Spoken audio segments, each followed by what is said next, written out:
Welcome to another episode of Tech Beyond Gender podcast. Today we have an incredible guest whose career spans over 27 years in the tech industry, leading large scale transformations and bridging the gap between business vision and technology execution. Joining us is Suzanne Holland, the General Manager of Strategy, Architecture, and Planning at Genesis. Suzanne is not only a strategic thinker with deep expertise in enterprise business solutions, ERP, and program management, but she's also a passionate advocate for diversity, inclusion, and employee engagement. Throughout her career, she has played a pivotal role in driving organizational change, ensuring technology empowers business outcomes, and mentoring the next generation of leaders in tech. Get ready for an inspiring discussion on leadership, strategy, and the evolving role of technology in business. Thank you so much for joining us today, Susan. It's a pleasure to have you here. Thanks, Meena. Thank you for the invite. Great. Now, to begin with, can you share a bit about your early childhood? What kind of environment you grew up in, and the key influences or experiences that shaped your curiosity and drive? Look, when I think back to my childhood, compared to so many other amazing people in our industry, I feel I came from a privileged background. Grew up in South Australia, in Adelaide, to beautiful families, and had a beautiful lifestyle growing up there and started my career. If I think about some moments that kind of drive, who I am and where I've taken my life. One of the areas I think about are my parents. So my parents divorced when I was 1.5, which during that time was not as common as it is today.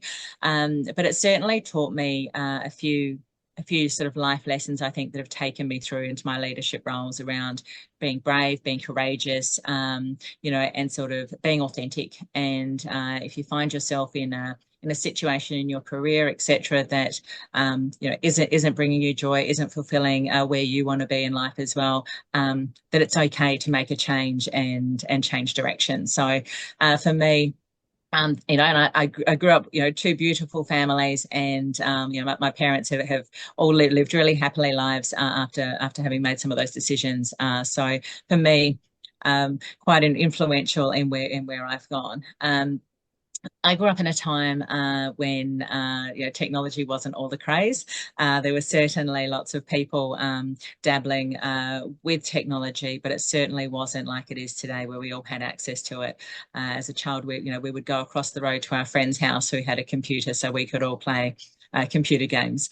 So for me, growing up in that time and coming in early into sort of more business technology type careers was quite an opportunity. And one that I became aware of through my sister's boyfriend, who was doing a technology course at university, and I learned about those opportunities through him and that friendship that we created there. So for me, I think it was just a really opportune time to come in to the industry.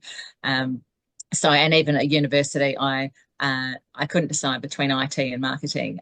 So I did both, and really opened up the world of understanding not only technology but business.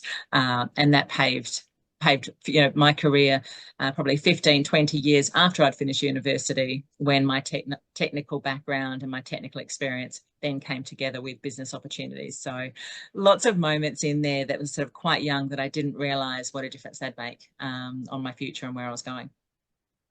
So, when you started off working 27 years ago, did you start off as a programmer, as a developer, or were you in Yep. the business side? No, I left university and started off. My first role was in EDS. EDS is, today would be one of our large systems integrators. They've evolved over the years, I think part of HP, and they had a graduate program, a technology graduate program. So we came in there, a group of us all at the same time, and went through a really structured program where we learnt technical training as part of it, and then moved into programming roles. So certainly started off my role as a Power Builder programmer, and then as I moved through, sort of evolved my career and then moved more to the sort of business IT and sort of general management and leadership many years down the track.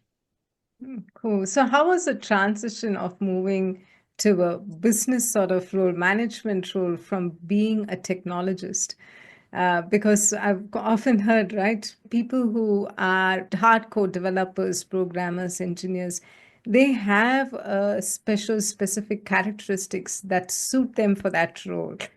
And how did you transition? Was it difficult for you to move into a management role? Look, and I think it's interesting because we do generalize and and categorize and say, well, programmers are these very sort of introverted people who are sitting in a dark room coding away and wanting to be away from people. I think certainly as I came through, and a lot of people that I've seen, you really get that mix of people coming in with that technical piece. I loved coding. I loved being able to solve a problem, make something work, and I felt really proud of myself. I'd still do it today. If I'm sort of mucking around with something, even some sort of formula in Excel or something, I'll be really proud of myself when I solve a complex problem.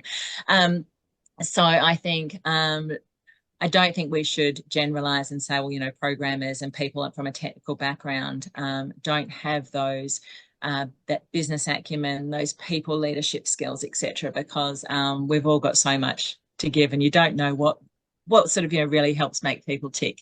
But I have always had that, I guess, desire to work really close with people, really close with business stakeholders, and as you, I guess, evolve in your career. So if I think about starting out sort of programming and then we'd then take on, well, I'd take a lead on a whole project. So as part of that project, I was not only doing the business engagement and business analyst work and saying, well, how is this really going to drive and change your business? I would then do the programming, then lead the teams through testing and then take it through to support. So through all of that, you weren't just sitting being technical behind the scenes. So that really kind of opened up your eyes to really understanding, well, how are these solutions solving business problems or changing how we run our businesses and things like that. Obviously, as you move through various organizational layers. So I was a programmer, then sort of a systems analyst, team lead with a team reporting to me.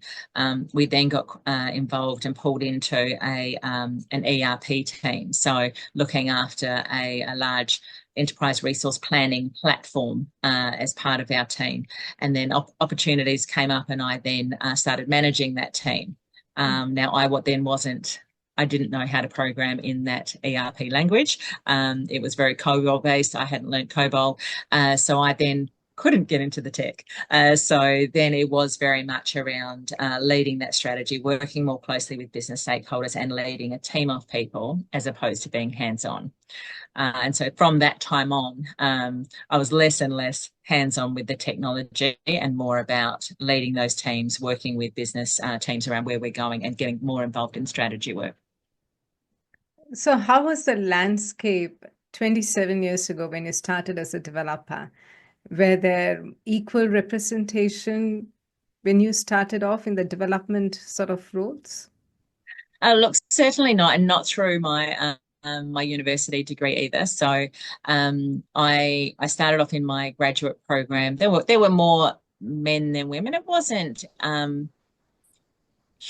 I don't think it was hugely obvious in the organisation that I worked in, but as you kind of then got into the bigger organisation and started moving around, I've always worked for organisations where I haven't felt marginalised in those roles. I've certainly seen it. I've certainly heard it from other people in other industries, in perhaps smaller organisations as well.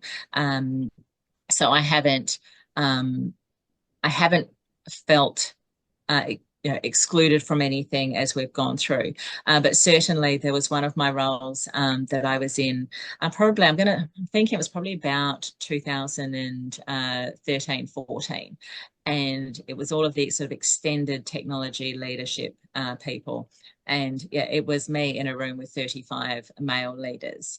And I recall that moment because I reflected on it with my young daughter at the time, and the fact that I was the only woman in this whole room, and and how we've got to get more girls and more women really into the technology industry. It's moments like that that I reflect when I'm at some conferences and I'm looking around the room and I think I don't see a lot of me people here. But certainly in an office environment, and particularly when you've got technology teams that are covering the end to end of, let's say, with project delivery, you do have quite a good mix of women in the teams because there are roles that more women typically gravitate towards that are not as technical. But if you then start looking in your more technical operations, your programming teams, etc., that's when you start seeing a shift in that representation. Yeah, there were a few things that you told was like, wow, it was interesting because, like, you mentioned that even though you have started working in the development sort of area and you didn't really have many women around, you still felt at ease with the environment and you were given opportunities and you didn't feel marginalized, right? And you also mentioned, but it does exist and you have heard or seen women being marginalized. Now, is there any specific strategy or technique or tool that you used which helped you handle situations in a way that you didn't feel discriminated or marginalized? Look, I think we're all very different people in how we interact and engage. And I am a more direct, confident, outwardly person who will speak up, who will have the tough conversations and call things out. There are lots of other people who wouldn't. So I think about particularly where we've got a sort of culturally diverse workforce. There are a lot of women from cultures where they don't feel like they can have a voice. If they start talking and someone talks over them, that they'll go into their shell. And I certainly have seen some of that across my career. Some of the other things that I've always tried to do is really build and make allies and dare I say best friends at work and across my organisation as well, so that I've got people who I know have got my back and I can have some good conversations with. There have been people who have been my sponsors. So we think about mentors and sponsors as we go through our careers, and mentors are obviously people who we work with to guide us and build out our thinking of where we want to go and where we want to take our careers. But sponsors are people who have also got your back. So you've built up trust with them, you've demonstrated your performance and how you deliver and your attitude and approach, and they recognise that. And so they actually take an active role in trying to build your career and push you forward. And I've certainly had a couple of those that I've truly appreciated across my career as well. So how do you find those mentors or sponsors? Because, like, do you really have a formal relationship? Like, okay, so you are my sponsor or a mentor, or how does it work? Like, I work with a lot of really smart women who are leaders in tech. We have conversations at work, but I see them busy and then the day just moves on. And how do you build that relationship? Look from my perspective, mentors is quite a more formal process. So if you're going into a mentoring relationship, you do need to sort of set an expectation of why you're here, what you're trying to achieve, and what both people are bringing to the party. In a mentoring relationship that isn't sort of set out like that, you don't have some clear goals, you're really just catching up and shooting the breeze. And I don't think that then really helps the person who's looking for that mentor to really see how they're progressing through that process. So that'd be my recommendation for mentoring. I've been part of a couple of formal mentoring programs. So She Sharp here in Auckland has started a new mentoring program, and I've been on the first two rounds of that program and working really closely with a couple of young ladies who are trying to find either their first role and starting out their career in the technology sector, or looking to make some shifts during their career. And I think with mentors, it's quite good also if you're at a point in your career at a time and you need to make some decisions, or you're heading one way or another, that bringing together your thinking and working with your mentor as a sounding board to kind of test your ideas and your thinking, I think is really valuable. Sponsors are a little bit different. Sponsors, I think, are a little bit more organic because they are people who see how you perform. They can see your value, and they're invested in driving you forward. Now, it's also a great reflection on them, right? So if they put you forward and suggest and try and give opportunities for you, and you demonstrate and you achieve really well, it's recognition for them that they've also found someone who's that sort of high achiever, and push them forward in their career. And the best way I feel working for finding or lining up sort of sponsors is to have that confidence to share what you've been doing. If you are delivering some really good work and nailing your goals and all of that kind of stuff, and you're just doing it quietly by yourself, especially working from home, not promoting that and showcasing that really sort of I guess closes out some opportunities where other people, whether they be your manager, whether they be other leaders in the organisation, can see that and go, oh, I really like what Suzanne's done there. Let me see how we can do that somewhere else. So certainly for me, sponsors, I feel, come from you sort of putting yourself out there, being vulnerable, and really just sort of sharing some of the great things you're doing, and with people who have some influence to help drive your career forward. Oh. So when it comes to showcasing and promoting our own work, I'm not good at it. And I know there are many women like myself who actually feel that you need to be a little bit more humble. You can't really just talk too much about the work that you've delivered too, right? I think it's finding a balance. And also, I do feel like there are certain stereotypical behaviors that are expected of women too. A couple of days ago, when I was talking to one of the leaders in tech, she mentioned to me how hard it is to actually be assertive and not be seen as being aggressive.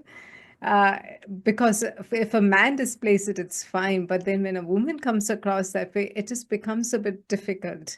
Right. I just feel that as women, or even probably gender diverse professionals, it's harder to be in a sector which is so male dominated, when you can't really behave like a man.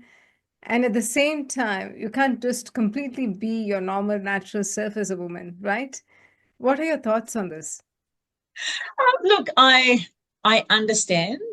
I don't necessarily agree. So for me, I try and be as authentic. So I try and bring myself to work, bring my background, bring my culture, and be me in an office environment. Sometimes I have worn my heart on my sleeve, and whether or not that's worked to my benefit in the long run, probably not. But I am authentic. I've certainly been given feedback around assertiveness, and and I certainly resonate with some of your comments around that. But that also hasn't stopped me from putting my opinions and my voice forward when it needs to be as well. So I'd certainly encourage people to be brave and be who you are. But I think it is an evolving landscape. I think the behaviours that have been shown in workplaces in the past, I just don't think are being seen as being acceptable anymore. So I think the workplace is changing. I think the awareness of different styles and diversity, and the fact that we you know, all of us, bring something different to the table, I think is starting to be recognised more as things are evolving. So I am hoping for those who aren't as confident and aren't as assertive that things will evolve. But I would also encourage people, if they're not comfortable in verbalizing things in certain situations, that if there are channels for them to provide feedback, to provide updates or their concerns and raise those to somebody who they know will voice those things, it's a safe haven to do that, to really encourage them to do that, because the last thing I would want is to be thinking that people are sitting there and not speaking up for things that just aren't appropriate. Hmm. And just a few minutes back, you also mentioned about how women gravitate towards like project management, like or people management roles, like gravitating away from the technical roles. Why do you think that is the case? Look, I see, but it's probably even from school and university, and even as you go through those, I guess, finding your tribe and seeing, who do I want to be? I've heard the phrase, you can't be what you can't see. So if young women are coming through and they're not seeing senior women, senior leaders who are women in a technology landscape, then they don't think that that's a career path for them. One of the things that I do is, I am getting out and about. I do attend conferences, I do attend panels, I go to industry events, and I'll speak quite openly, and I'll spend a lot of my own personal time and also some time at, as part of my role in doing those things. Other people don't do those things. They don't value those things. They don't see it perhaps as being their priority because their role is to do this work over here. But I see part of my role as a leader is not just doing the functional or technical parts of my work. It is also leading. It is bringing teams together. It is building employee engagement. It is making sure that everyone across our team knows where they fit in, they feel valued and trusted and respected, and that they can see that there are career paths that they can see themselves in. So I'm hoping through some of those actions that things are changing. But it's starting. It starts from coming in through school, through university, into entry-level roles and across that career, just sort of seeing and being valued for the role that they're doing, rather than necessarily switching into less technical roles. Yeah, it also reminds me of a conversation which I was having with a friend.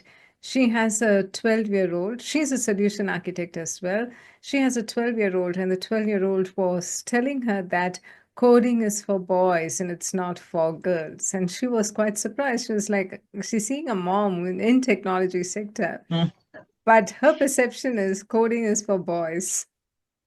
Yeah, no, it's certain. Look, I mean, it's going to take us years and years and years and years to change these societal norms. It's certainly the way things are depicted. If you look at any sort of AI suggestions, all of that kind of stuff, it'll typically be gravitating towards boys playing with technology as opposed to girls, and we've just got to keep iterating and changing that. And I think some of the great work that some of the organisations are doing in the schools was really going to try and change some of that, to really help drive that and reduce that societal norm around certain careers and paths and activities that girls do versus boys.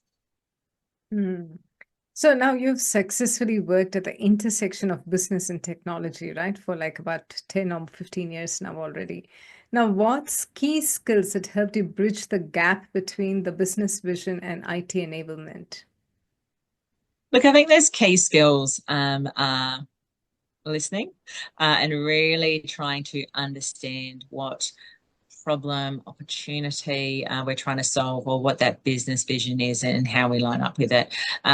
Certainly empathy, so hearing about how perhaps they struggle with technology, they struggle with manual processes, they struggle with their day-to-day, and really trying to understand and listen to their lived experiences as to how we can make things easier and better, not only in a short term, but in a long term. So I think there are a couple of things in there, and communication, just being able to talk the language and translate some of their language, business outcome, strategy, vision, in with our technology teams, but also being able to translate the other way from technology terminology and direction, and bring it to a business sense. But the other area of focus has been building up business acumen. So, taking the time to really understand financial management, really understand business operating models and how they work. There's a lot of self-learning or courses that can be done out there, so that you can understand some of the key metrics that organizations are hunting down. Read some annual reports, and if things don't make sense in annual reports, research them up and understand what are driving businesses. Where are you going to be able to really hunt down and drive business value? Because that's where, when you're building out your strategies and you're getting that business case for investment in technology projects, it's not about just implementing the technology. It is how it is going to transform and drive that business strategy and those business outcomes. So, what have been some of the key, most transformative projects you have worked on, and what lessons did you take away from them? Look, I've seen and been on numerous projects across my life. So if I think about, for me, one of the biggest transformation ones for me and my career and where things have gone is from back in the early days when I was at EDS. I was one of the programmers on the Australian Border Control System. And what that project, and it's interesting, 25 years later, our solution, our screens are still on the border customs as you come in and out of Australia. So I've still got so much pride in it. But that was probably one of the first projects that I'd been involved in where we'd done that end-to-end project. And for me, just the team and the teamwork and how we worked together and had each other's backs and our individual outcomes, but how we all came together and focused on developing and delivering this solution for this customer was a game changer for me, and just a real eye opener around that. And I'll still recall back to our the names we had for each other and some of the activities we did to really build up that morale. And I think that really taught me a lot about employee engagement and working well as teams. So that was more sort of transforming for me as a person. If I'm thinking about sort of a transformation project of where we've sort of changed how people really do things and sort of really leverage technology. The one that sort of comes to mind first is when I was working at Fonterra, working with our farm source team, and it was the digital dairy diary. So whilst I was in more of a management leadership position, I was very involved in that sort of case for change and leading around what we were doing, and obviously through that project lifecycle. And this was around start building on some of the technology capabilities we'd already rolled out to the farmer shareholders of Fonterra to help manage and run their farms. And this was transforming them from working in these big sort of coffee table style books where they would be doing yearly assessments, they'd be doing monthly assessments, they'd been capturing all of the medications and processes that they'd done from a compliance perspective on farm in these massive books, that then the auditors would come in and be going through the books. And it was a very lengthy process and expensive process, and just really wasn't sort of efficient or leveraging technology, and moving that to a digital dairy diary. And that was sort of some online once a year forms and processes were done sort of through a computer, where you needed to obviously get a lot of information and build that out, and we'd send that off to the compliance teams to review that ahead of time, so that when they came and saw the farmers, they weren't spending their time reviewing, they were actually asking the questions that needed to be asked. But also mobile apps out on the farm where they could, in that moment where they're administering medicine to the cows, etc., they could be recording it there and then, assuming they had their Wi-Fi at that point, otherwise back at their sheds. But they were able to do it in the moment. And when I've been out and then talking to some of the farmers and just hearing about how much that had changed the way that they run their farms and they run their processes, you really know that you're making a difference. And you're making a difference to, everyday New Zealanders who are, they're farmers, they're not technologists. So for me, that was a really transformative project that I was thrilled to have been part of the upfront identifying and working through with the team around the problem and the opportunity, building out that business case, getting the funding for that, and seeing that through delivery, and then the iteration of that for years to come as it evolved as well. Beautiful. How do you balance a long-term vision with a rapidly evolving technology landscape? Look, technology is changing so fast. We talk about long-term vision and, 10-year strategies, 5-year strategies. If we look back to 5 years ago, we weren't talking in the context of AI that we're talking about now. So any strategies that were written 5 years ago, are probably, lining rubbish bins at the moment. So I think it's about being more about where you're trying to go, what you're trying to achieve, and keeping that vision alive, as opposed to being prescriptive of what we're going to be doing specifically in those times. There's certainly, if we looked sort of on a 2-3 year horizon, you've got a lot more confidence around what might be achievable, what technology is sort of being talked about or in the wings. But you're also, most of the companies that I'm working with are not driving the innovation. We're showcasing, we're trialing some of the emerging technology. So we're playing around at the moment, with a few projects in the AI space, and leveraging some of those capabilities and working out how can we take more advantage of sensors and IoT devices and all of that kind of stuff, and bringing that information together. But we haven't currently landed a big AI play, but that's sort of more looking forward. So I think if we're balancing these long-term strategies, I think it is really around where are we trying to go from a vision and a business perspective, and what capabilities we want to be unlocking. But as you get closer and closer to today, is more around tangible technology landscapes or platforms, or how do we run some innovative proof of concepts to really start testing some of the ideas that can then inspire people for what might come in the future as well. The projects you worked on, like they're like quite huge, massive, and like the impact is massive as well, right? So with these enterprise-wide implementations, there will be some implications on people and process. So what are the key factors that ensure a smooth transformation? Look, I think all big projects are going to be hard. They're risky. The amount of technology-enabled projects that come in on budget and on time are fairly small. So there's always a lot of change through it. I think the key thing with any big transformation project or project of any size is just having that really clear sponsorship and business ownership around why we're doing it, and how we're going to do it, and really being succinct on the vision of the investment. And that's got to stay solid through the life of the project and just be visible the whole time. You may change sponsors and leaders, etc., but they've got to come in and line up with the vision. That's the only way you're going to be successful across the course.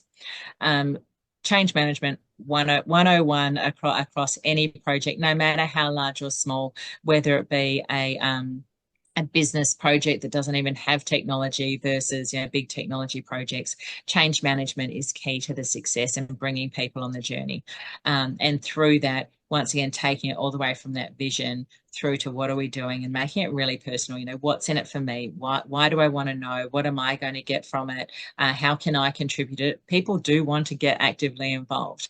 They'll see these big projects coming through, and they will want to know, well, what role can I play? And it might not be a formal role on the project, but just being able to understand and at what point this is going to come in and be a part of their lives, I think is really important.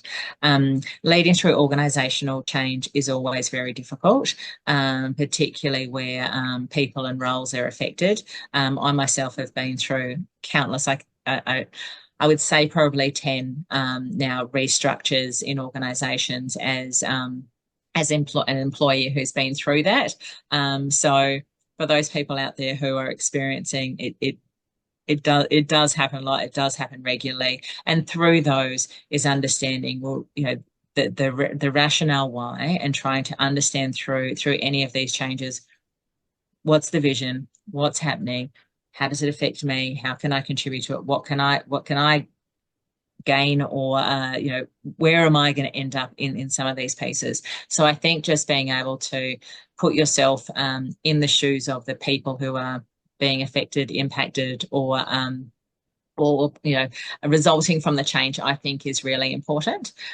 So as we kind of go through that, it's change management should never be undervalued. It is and it is a practice.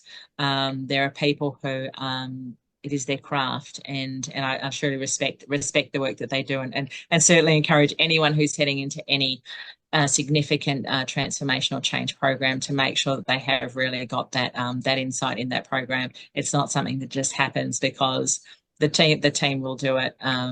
It really is an area that people should be focusing on. And it's the only way really to drive the business outcomes and to drive the organisational change. That's where you're going to get your benefits from at the end of the day. So what is your perspective of the digital transformation in energy sector? How do you see the technology reshaping the way companies like Genesis operating in future? Oh, look, it's exciting. There is so much changing and so many opportunity in there. So if I was to quote our CEO, our organisation is about electrons and data. So making sure that we are generating as much energy as we can most efficiently and effectively, and then really leveraging data to make sure that we are optimizing how we consume that, how we sell it, how we make sure our customers have all of the energy they need, and really kind of working across that. So there's some really interesting things going on in the industry as a whole.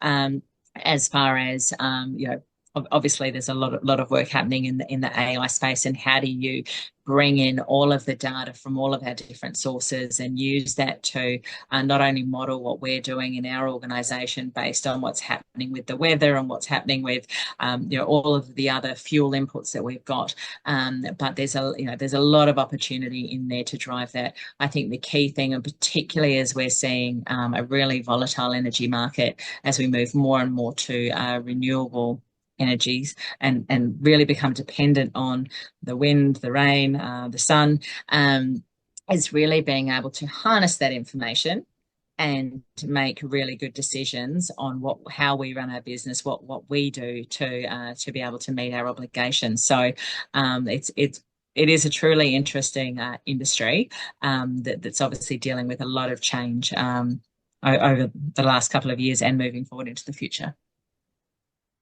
Cool. Besides all of the strategy work, I know that you are quite actively engaged in working on the inclusivity, diversity initiatives as well. So now how does that look in practice within an organization? Look, so I obviously do things personally, and sort of part of me as an individual and my personal commitment. So I'm actively involved in She Sharp for young women coming into organisations. I attend lots of events and support and run network groups and stuff like that for myself. As an organisation, I'm also taking on a role as part of our DEI committee. So I'll be heading up the Empowering Women stream of our DEI committee, alongside some of my peers who are also leading up some of our other pillars as well. But what I see when I think about how organisations are leaning into things is, one is actually, as much as we don't like numbers, is actually understanding the numbers. If you don't understand and really highlight some of the issues that you've got as an organisation, then people overlook it. Right. So I think getting some of those numbers out there and visible to demonstrate what situation that we are dealing with, where we think about the numbers of women to men in different parts of our organisation. We think about salary gap percentages and things like that. If it's not visible, people pretend it's not happening. So I think that that's a key thing. And then is actually coming through, not only supporting and encouraging, for me, obviously, the focus is on in women across the organisation and sector, but we've got likewise we've got similar people who are focusing on cultural diversity, Maori Pacifica, our Pride Network, etc., to really make sure that everybody is being we're being inclusive and respected and valued. And so through this is also one is around what are those opportunities we can present to people. So for me, when I was back in previous roles, one of the programs that I went through myself that I have then sponsored all other women in the organisation going through was the Women Rising program.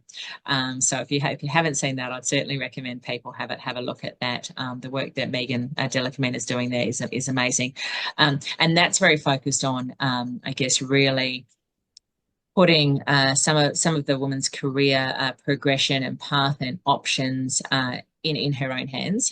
So really helping to look at what your values are, what brings you joy, where are you going, what are you doing, how do you be the best version of you.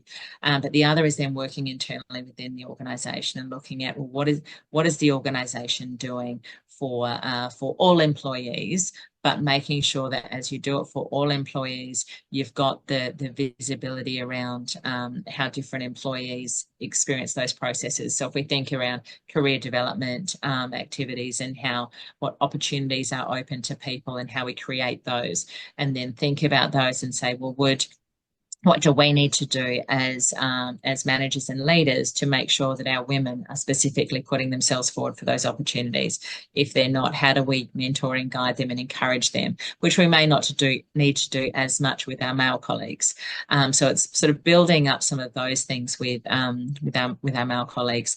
I went to an event on just earlier this week, a Mana Wahine event, and the presenter Andy Blair, who presented in there, is sort of has a program she's running, which is a wingman program, and that's really around developing and building out male allies who are leaning into how do our male colleagues also lean into building out programs and approaches for how we support and build out, particularly our women in our industry. As you can imagine, the energy industry as a whole is quite male dominated, but across our organisation, we've got mixes of diversity both ways across our various business units. So it's really looking at that and saying, well, where are some of the areas we need to dig deep on? You did touch upon certain sectors of people who are not equally represented in the technology sector. Now, what are some of the significant barriers to increasing diversity in the sector? Look, and I think particularly, and I'll focus, obviously, my experience is coming through the tech sector as opposed to the broader energy sector. Look, I mean, the barriers are getting that, as we talk about that perception of young women coming into technical type roles from early on. And it's really, the work of schools, the work of universities to keep focusing on encouraging young women to progress with these subjects and make it cool for them. And look, and I know Genesis is doing work in there, but there are a lot of other organisations who also are sort of getting into schools and doing school programs and really making sure they're coming through. So there is a lot of focus on young women coming into organisations, and I think that's really good, and I 100% support that. And I've done a lot of work in that space as well with the Sheep Sharp program. There's also typically a lot of focus on women in leadership and senior women and and those kind of roles, and there's a lot of focus on, okay, well, let's make sure that we're arming them and we're getting them into the CE levels and into the boardrooms.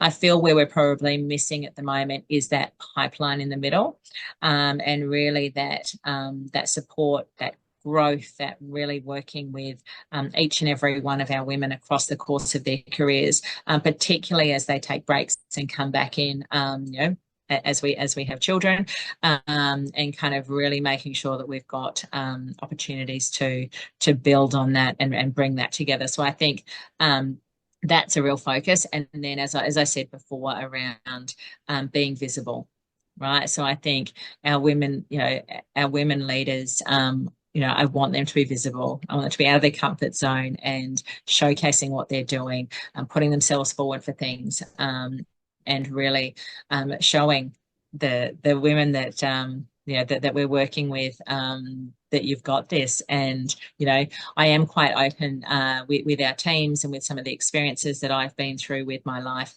where I'm juggling children and work and things like that, so that people can see that you can have family and you can have a career. Yes, there'll be some juggles, there'll be some challenges along the way, but that it's not a no-go zone and things like that. So I think just being able to share some of that, and have those conversations with people who are interested as well. One of the first things I did coming into Genesis was send out an email to all the women in technology. I said, look, if you want to catch up for a coffee, let me know. I'd love to meet you, and love to hear more about where you want to be and what you're doing and things like that. So I think it's being open to that conversation and just sort of helping people see, so they've got opportunities and can see where they might want to be. Wow, great. So what have been some of the biggest challenges in your career, and how did you overcome them? Look, across my career, the greatest challenge I would say is just constant change. Even though I've held some roles for longer, and I was with the New South Wales rail ecosystem for 12 years. I mean, during that time, I sort of held a very similar role, but worked for 4 different organisations. So as I was saying sort of earlier around the number of restructures that I've been through, there's been a lot of change in a lot of the organisations. So I think one of the key things that people learn about being adaptable and really being able to pivot and understand that it's not necessarily what you've been doing, but it is, it's just business decisions are made for certain reasons. So I think across my life, that has through all of those, there have been opportunities, and whether those opportunities were to stay with that organisation or to go somewhere else, it's looking at those things and working through it. It is never easy. Restructures are never easy, and there is definitely a roller coaster of emotions that you would go through with those. But once you've gone through those initial roller coaster of emotions of, why is this happening? What's going on, etc. Is it me? All of that good stuff. I think then being able to look at that and say, well, what can I do with this opportunity?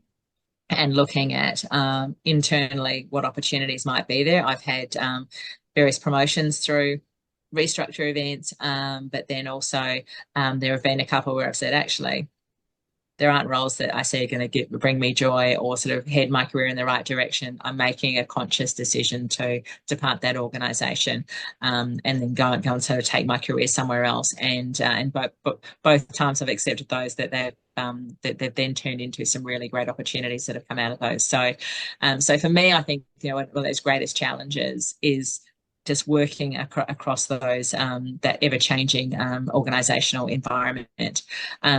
On a personal level, I've moved within Australia. So I've moved from Adelaide to Sydney. I've moved from Sydney to Auckland. I've had a couple of children. I've been married and divorced. So all of that sort of gone on. So you're dealing with your own life changes as well. And I think that's never to be undervalued or respected by your colleagues and your peers, that the way people come to work and what they're bringing to work, there's a whole lot going on in people's lives. And when we think how much we know about what's going on in that moment, we really don't know everything. So I think for me, it's also, that learning there is just really around empathy and compassion, and really seeking to understand, if you're having challenges with working with someone or a situation, it might be more. There might be something more going on than what you know. So I think it's really having empathy in situations that are difficult in a work environment as well. So, I've worked my way through those various sort of organizational and personal challenges, and looking, I'm really happy with where we've landed. Great. Now, looking back, what advice would you give to your younger self when you were starting out in this industry? What advice? I don't know. Be brave, be bold, be yourself. I think one of the things that I like to lead with is authenticity. The Suzanne you meet in the office is very much the same Suzanne you're going to meet at home, and I'm quite true to my values. So if something in a situation is going against my values, I will call that out. But yeah, I think be brave, back yourself. This is your life. You've got one life to live, and just take it by the horns. So yeah, I'd certainly just really sort of give myself the courage to make some bold decisions across my life. What are some most emerging trends in business technology strategy that excites you the most? Look, I think when we talk about emerging trends at the moment, there's only sort of the one big emerging trend, is really around where AI, but in all its forms, right? So even when I think about that, there are so many components of it. I certainly think and it's not an emerging trend or what have you, but I think that the area that was emerging that people should really, uh, keep pushing forward to is moving stuff to the cloud, and moving to just continuous iteration. Stop these big hefty projects that we have to do, and move to more evolving technology, because I think that makes us more flexible, more able to pivot, more able to quickly adopt, and change what we're doing, so that we can take advantage of iterative innovation. I think some of the designs or constructs of the past make it really hard for people um, to try different things and actually innovate with their organization, because we're just sort of working with such sort of legacy landscapes, etc. And certainly as we move into the AI landscape, I am really interested to see what kind of different decisions that we can be making, and how we can leverage just that multitude of information and data. There'll obviously be opportunities to streamline processes and do things quicker, faster, etc. But I think it's more about what we're able to unlock that we haven't been able to unlock before, that really sort of interests and excites me. Cool. For women looking into moving into a tech leadership role, what key advice would you give them? I think as you go through and move into the technical leadership roles, embrace it, but try and also make sure you give yourself room to be the leader, and to take on those additional accountabilities and responsibilities, and not try and do it all. So quite often, and particularly if you're doing it within an organization that you're already in, you'll take on that role, but you'll still carry a whole bunch of stuff that you've been doing. Make sure that you're able to delegate or hand over, so that you give yourself that space to be successful, and carve out that time. If you've got people management responsibility, carve out that time for your people. It is part of your role, to make sure that you are giving them what they need as well, as you go through. I would also advice I would give them is, don't expect too much of yourself, and don't be too hard on yourself. An example I had was last week. I had a moment one evening because I hadn't been well organized that week, and we'd had to have takeaway a couple of nights, and then I got home and there wasn't any bread, and I had a moment that I just I didn't feel like I was ticking all the boxes and juggling everything and kind of keeping home and work and everything all on the same page. And then the next day I was in the office with one of my colleagues, and he said, "Oh, my wife's gone away for a couple of days. Looks like we're having takeaway for the week." And for him, he wasn't putting the pressure on himself that he had to be all and do it all and have all the healthy meals and everything. He was a lot more relaxed about just sort of going with the flow. Whereas for me, I was trying to juggle too much of the things, and I was feeling guilty that my kids weren't having meat and vegetables for dinner if we had takeaway. So I think certainly my advice to women sort of heading into the leadership and sort of management and senior roles is you don't have to be Superwoman, and take some of that stress off yourself, because I was the only one putting it on myself in that moment. Hmm. Great. So, what's next for you in your career? Are there any new areas you're passionate about exploring? Look, I don't know, because when I left Fonterra at the end of 24, I was asking myself the same question. What's next for me? Where am I going? What kind of roles am I applying for? Am I staying in technology? Am I sort of more moving to the people side of things and what that looks like? And then the role came up at Genesis, and really sort of gave me opportunities to apply some of my experience and knowledge, but still have some growth opportunity, new industry, etc. So at the moment, I'm obviously getting as much experience and knowledge I can in the energy sector across that, whilst also leaning into the people side of things across the DE&I committee and some of the broader things that I'm doing out in the industry. So I don't know. For me, the work that I did with Women Rising about really sort of having that vision and purpose, and what brings me joy, is I know that whatever it will be something that really has a people aspect to it, because I know that that's something that really brings me personal joy. But yeah, whether or not it's still sort of in technology leadership and taking that forward, or a switch in another direction, I really don't know yet. I think the opportunities are endless. Great. Good luck for your future. And thank you so much for your time today, Susan. I know you're such a busy woman, and thanks for making time to have this conversation with us. Thank you so much, Mina.